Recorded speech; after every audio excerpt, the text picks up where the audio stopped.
IHSG juga hari ini sudah ditutup dan kali ini kembali mencetak rekor all time high. Boleh kita langsung bacakan saja di level berapa? Di level 7533 The Tickers naik ke 67 poin atau 0,9% dengan transaksi 18 triliun. Oh my god. Lebih 795 miliar. Triliun. Frekuensinya 1,1 juta kali. Mbak Sheryl, ini kenapa orang pada semangat banget Iya, 18. belanja? Iya dong, Kenapa? 417. Padahal ini pertengahan bulan. Oh iya, mungkin sudah banyak yang terliterasi dengan baik. Wih, gara-gara nonton Detik Sore. Betul. Iya. Jadi nggak masalah mau awal bulan, akhir bulan, tengah bulan. Kan gajiannya kayak Mas Edo, sebulan 7 kali. Amin ya Allah. Buat Detikers semua juga ya, makanya tonton terus Detik Sore. Gak cuma. Hore. Iya. Bye. Belum dong. Langsung pengen pulang rasanya ya. Dari pagi saya belum pulang, sedih. Ini berangkatnya diantar nggak? Diantar sama abang Grab. Yang penting kan dompet tebel. Yoi, Betul. itu yang paling penting. Aman aja. Hamba duit kalau saya ya. Ini banyak hamba duit juga kayaknya yang ini ya. Yang seneng hari ini ya. Iya Asli. dong. Seperti Oke. Edo tadi katanya udah Udah jual? jual. Semuanya. Enggak. Yang mateng aja. Oh, yang udah dijual. matang, yang Kan udah seperti kejemput. saran dari Mbak Sheryl, kalau udah ijo jangan rakus, cepat jual. Ya. Iya. Ijo dengan target tertentu. Target Jangan yang asal sudah sesuai, ijo ya. 0, sekian persen hijau Betul, juga betul. sih Ya, angkanya. Ya kalau targetnya 0, sekian gak apa-apa juga kan, Pak? Rugi dong sama fee transaksi. Oh iya benar. Oh Ini iya, ada fee biaya transaksi ya? administrasi ya. Oh, ada. Iya, Berapa persen? fee transaksi. Kalau kita di investasiku sih Masuk tuh barang. berapa? Dia langsung ketawa. Boleh mbak. Oke. Ah, Iya, pokoknya fee kita sangat kompetitif lah di investasiku, baik beli maupun jual. makanya. Kurang lebih kalau beli jual nggak sampai 0,5%. Seperti Wih, itu. Murah sekali. Oh itu murah ya? Murah lah. Murah Oke. dong. Kapan lagi transaksi cuma 0,5%. Untungnya bisa berkali-kali lipat. Bisa belanjanya pakai poin lagi, belinya pakai Betul. poin. Makanya Makanya investasi sekarang. Di investasi investasi sekarang. Jadi gimana ini Mbak? Ini udah ditutup Mbak 7533. Jadi keliling-keliling ya kita. Iya. Kenapa ini mereka pada semangat belanja? Apa sentimen yang bikin Oke. mereka pede belanja? Iya. Nah, memang sentimennya kalau dari bursa saham global ini masih kembali positif ya. Dari Amerika, dari Eropa, dari Asia di sore hari ini juga masih kompak untuk menguat. Karena di awal pekan ini juga ada komentar dovish dari para pejabat The Fed ya, seperti pejabat The Fed Mary Daly, Goldsby. Ini mereka mengatakan optimismenya akan kondisi inflasi Amerika yang terkendali ya. Lalu juga kalau dari dalam negeri kita ini ada sentimen positif setelah kemarin Pak Presiden Jokowi mengumumkan 3 menteri baru dan 1 wakil menteri, lalu juga dibuat Badan Gizi Nasional ya, yang mana ini juga inline mendukung dengan program unggulan pemerintah berikutnya, Presiden Pak Prabowo dan Mas Gibran, seperti itu. Lalu juga ada pengumuman RAPBN 2025 ya kemarin. Nah, pengumuman ini juga direspon positif sama investor domestik maupun luar negeri karena sudah memberikan kejelasan kira-kira anggarannya apa aja, berapa, dipakai untuk apa-apa aja program pemerintah, jadi lebih nyata. Seperti itu. Ini juga diapresiasi sama investor asing yang konsisten sejak pekan lalu setiap hari selalu net buy di bursa saham kita.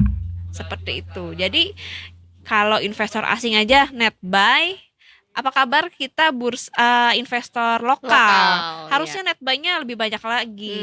Seperti itu. Iya, itu artinya dengan pemilihan menteri-menteri yang baru ini udah ada sentimennya udah berpengaruh gitu ya ke pasar. Betul, jadi sentimennya memang saling melengkapi, baik dari global maupun dari domestik. Dari domestik selain ada pelantikan menteri juga kan ada pengumuman RAPBN 2025 seperti itu. Meskipun untuk infrastruktur nih yang sangat dicermati sama pasar ya, ini turun ke 400 triliun dari sebelumnya 423,4 triliun untuk tahun 2024. Lalu untuk IKN, alokasinya turun drastis ya, turun signifikan ke 143,1 miliar. Alokasi IKN-nya ini untuk tahun 2024 di mana dari Januari sampai Juli 2024 ini sebesar 42,5 triliun.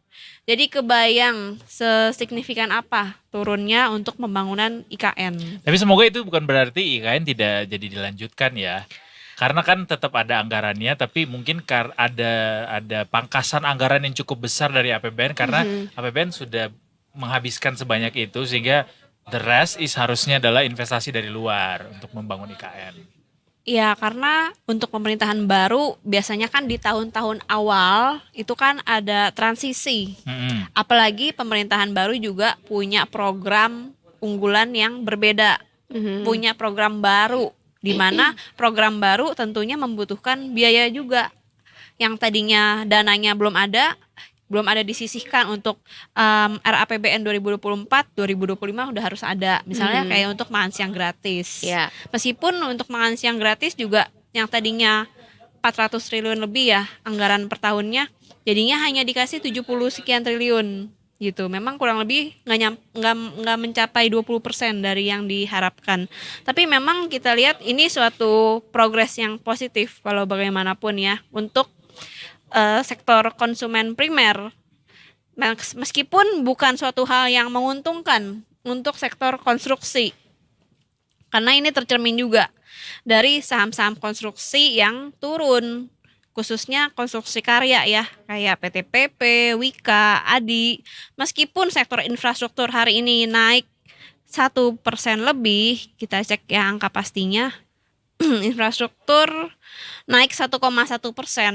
Tapi justru sektor konstruksi yang merupakan subsektor dari infrastruktur malah cenderung pada koreksi saham-saham terkait. Kenaikannya lebih ditopang sama saham-saham subsektor telekomunikasi dan juga brand. Energi ya. Yang lagi-lagi menjadi penopang juga bagi IHSG juga. Kayaknya udah lama nih nggak denger brand ini ya, terus muncul lagi gitu hari ini ya Mbak ya. Rindu ya sama brand.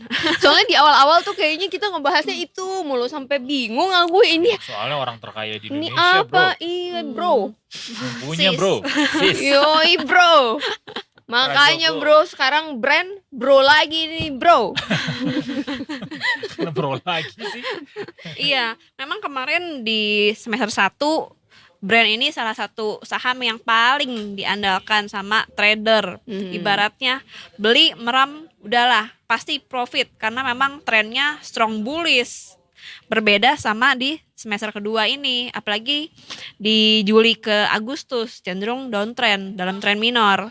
Nah, memang akhir-akhir ini sepekan terakhir cenderung brandnya ini menguat lagi seperti itu. Jadi ya memang penguatan IHSG didukung sama berbagai sentimen global, domestik, dan juga dari fluktuasi harga saham-saham yang punya bobot besar terhadap IHSG. Seperti itu. Mantul. Oke. Ini kalau ngelihat indeks harga saham gabungan performanya ya mulai dari perbandingan dengan hari kemarin, seminggu yang lalu, sebulan yang lalu, 3 bulan yang lalu, sampai dengan 5 tahun yang lalu, hijau semuanya. Kayak aduh segar banget ngelihatnya gitu. Iya. Cek portofolio kalian masing-masing sudah hijau kah? Kalau sudah hijau jangan lupa dijual seperti kata Mbak Sheryl ya. Dialihkan ke sektor atau saham yang lagi trending seperti itu. Itu kalau kita jual tuh otomatis ada yang beli atau kayak sistemnya gimana sih kalau jual beli itu Mbak? Kalau mentransaksikan saham-saham yang liquid, saham-saham liquid tuh artinya market cap-nya cukup besar ya. Kita sih rekomendasikan untuk memulai itu cari yang market cap-nya di atas 10 triliun per hari gitu ya. Lalu juga secara volume ya di atas 2 sampai 5 juta ke atas ya, 2 juta ke atas transaksi per hari. Per rata-rata transaksi harian juga minimal 2 juta seperti itu. Nah, itu akan mudah untuk menjual maupun membeli. Tinggal di antri, di order di online trading aplikasinya. Nanti dalam waktu cepat, instan, langsung sudah match alias terbeli ataupun terjual. Bahkan Sesuai bisa hitungan harga. detik ya, Mbak. Iya, dalam I satu kedipan see, mata. iya, iya. Sering. Kayak lagi lempar Lempar batu sembunyi tangan. bukan dong, lempar pakan ke kolam ikan gitu tuh dikasih langsung banyak yang nangkap gitu I karena see. saking larisnya tuh pakan Iya, iya, gitu. iya, Keren, iya, keren, iya, keren. iya. Ya, tapi kalau dulu enggak ya, Mbak. Kalau dulu zamannya masih telepon-teleponan. Iya, Ya, itu ke masih broker. cari-cari jodohnya. Oh dulu telepon-teleponan kayak nyari-nyari siapa yang mau beli ini. Mm-mm. Oh iya, Betul, betul. thanks to 95 teknologi. gitu. Emang. Luar Iya, iya, biasa. Ih, nggak kebayang telepon-teleponan. Oh, film yang kayak di film itu ya. Wolf siapa of Wall Will Street. Smith. Wolf of Wall Street. Yes, Ah, betul. Leonardo DiCaprio. Leonardo DiCaprio. I watched that movie. Ya, ya, ya, ya. Mm-mm. Oh my god. Oke, menarik. Menarik, Beli tapi kagak. udah dikasih kemudahan juga Menarik, tinggal menarik. one click away masih belum Beli juga. enggak. Dasar Anita Mae. Namanya Anita Mae ya, tolong. Follow IG-nya gitu. Udah. Ada sebelasnya, ada Selalu aku sebelasnya. promosikan diri sendiri. Agak narsisistik sih hasil tes kejiwaan saya. Apa INFG? Dong ADHD? ya. Pasti E. Lagi katanya. Kan Ya Allah. extrovert kan? Oh, enggak, justru enggak. Oh, Enggak, ini introvert. cuma Enggak acting juga. doang, Mbak. Ini Dia- ekstrovert itu cuman kebutuhan karena Iya. saya penyembah duit. Oh. Iya, dia lebih ke amfibi sih. Oh, amfibi. Iya. Ambivert. Ambivert. Ambivert ya, mohon maaf. Iya, tahu. Ya tuh. Udah 16:12 kita harus segera mengakhiri ini, tapi sebelum kita mengakhiri Mbak Sheryl, ini besok akan seperti apa? Kira-kira sektor mana yang berhasil tetap menyala begitu di tengah penguatan yang terus-terusan ini? Yes. Oke.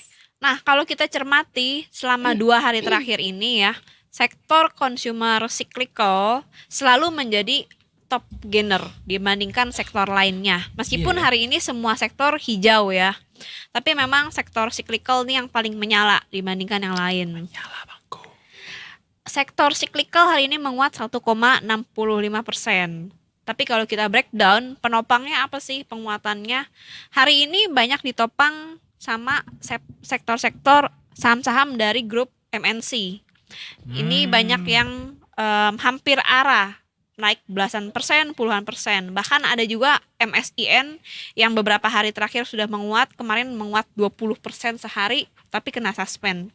Tapi banyak saudara-saudaranya yang mulai menyusul pergerakannya si MSIN seperti itu. Tapi kita disclaimer, saham-saham yang menjadi penopang cyclical tersebut sebagian adalah saham-saham second dan third liner yang mana volatilitasnya sangat amat tinggi. Dalam satu hari bisa naik turun belasan puluhan persen. Ya, Seperti itu. jadi hati-hati ya. Lalu watch yang out. kedua hari ini jadi runner up sektor dari keuangan, finansial. Nah, ini sektor yang lebih kita rekomendasikan untuk besok.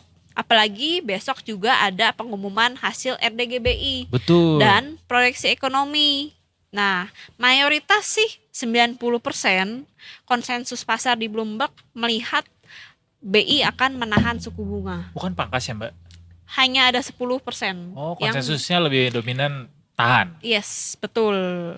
Nah, kita lihat juga biasanya kalau bursa saham global bullish, sektor finansial juga rally karena investor asing masuk melalui saham-saham big caps khususnya pada saham-saham big banks seperti itu. Berarti sepertinya BI belum terlalu pede buat mangkas sekarang karena ngelihat walaupun dolar juga lagi dalam tren pelemahan cukup kencang juga ini, Mbak. Iya, karena memang diperkirakan sampai di tahun depan ini volatilitas nilai tukar rupiah terhadap US dollar akan tinggi.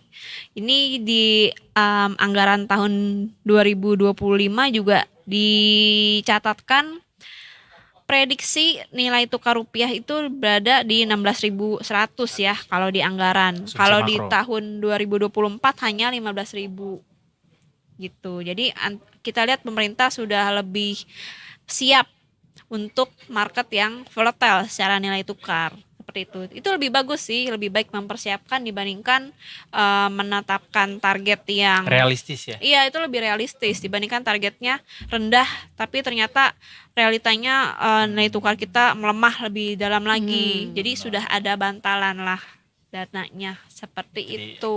Tidak hipokrit.